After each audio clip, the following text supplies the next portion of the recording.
everyone, welcome back. I hope you're having a good week. Today's topic is really exciting and much talked about. We are going to be talking about a dish or a drink that's kind of omnipresent in Indian cuisine, chai. So before I even begin, let's just set the record straight. There is no such thing as chai tea. It's either chai or it's tea. It's like saying tea. They're both the same things. Chai is a kind of tea, and that is steeped with water, and milk and sugar is added to it, and some optional add-ins. Every household makes it differently, and it's one drink that's had every single day, sometimes multiple times a day, in every single household. There is no reason for chai. Sometimes it's for caffeine, sometimes it's for a gathering, sometimes it's when you have a headache, sometimes when it's raining. There's really, like, chai is the basic comfort drink for everything. So I don't really make chai in my home. It's my husband who makes it, and I wasn't going to teach y'all how to make it, but I got several requests, and if you talk about a basic series, you have to include chai with Indian food. So I learned it, and now I'm going to show you all how to do it.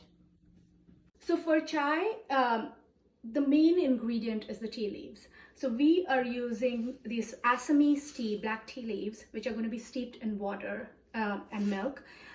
This is called Society. That's the brand. You don't have to use this brand. You can use whatever you like, but this is what I prefer. And along with that, I'm using some ginger and some fresh green cardamom pods. In a purest form, chai can just be made with tea leaves, milk, water, and sugar. You don't need to use ginger or cardamom. And there are many variations where they add even more things like cinnamon and fennel seeds, but I like mine with just ginger and cardamom, and that's how I'm going to make it.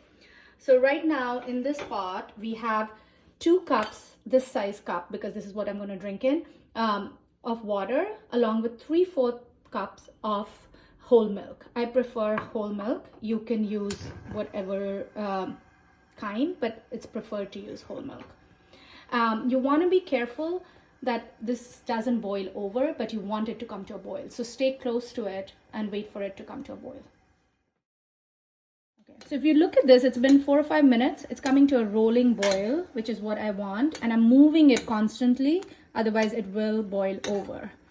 So now that it's come to a boil, I'm going to add the tea leaves. So I add around a teaspoon per cup. That's 1 and 2.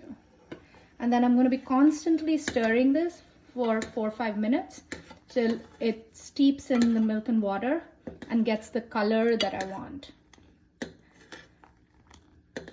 So I'm just stirring it. And the minute I step away, this will boil over. And you'll have to keep adjusting the heat so that it doesn't boil over. So like right now it's on high heat, and then it'll start coming to a boil, then I'll reduce a little bit. So I'll do this for 4 or 5 minutes. So it's been around 5 minutes, and this is the color I'm looking for. So it's nicely steeped in, and I have a nice color on it. And it's coming to a rolling boil, which is what I want, and I'm constantly moving it. So now I'm going to add half a teaspoon of grated ginger. So ginger powder is not what you want to use. You want to use fresh ginger, and you can just like pound it in a mortar and pestle, but when you grate it, it gives you a little bit of a stronger flavor, and so I've grated it, and half a teaspoon for 2 cups. And I'm going to let that be for 2-3 minutes. Again, staying close to it and making sure it doesn't boil over. It's been 2 or 3 minutes with the ginger in it, and now I'm going to add the cardamom. If you want like equal flavors of ginger and cardamom, you can add them together, but I prefer a stronger flavor of ginger, so I add that earlier and I add the cardamom later. This is all like a personal preference. There's no set way of making it, and as you do it several times, you're going to figure out something that you like. So I'm going to let this boil together for a few minutes. Again, a rolling boil, and keep moving it. So 3 or 4 minutes later, this will be done. And the chai is ready.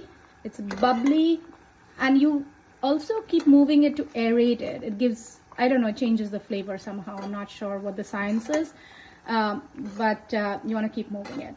So traditionally, chai is always had with sugar, and that's the way I like it too. So I'm going to add sugar. So I'm adding like half a teaspoon of sugar to this. And then I am going to strain this.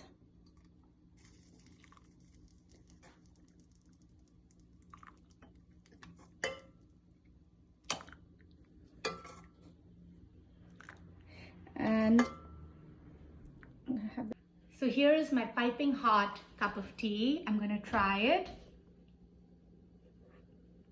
It's really, really good. It's gingery with a hint of cardamom. Highly, highly recommended. It's sure to take all your blues away. Give it a shot, and I will see you next time.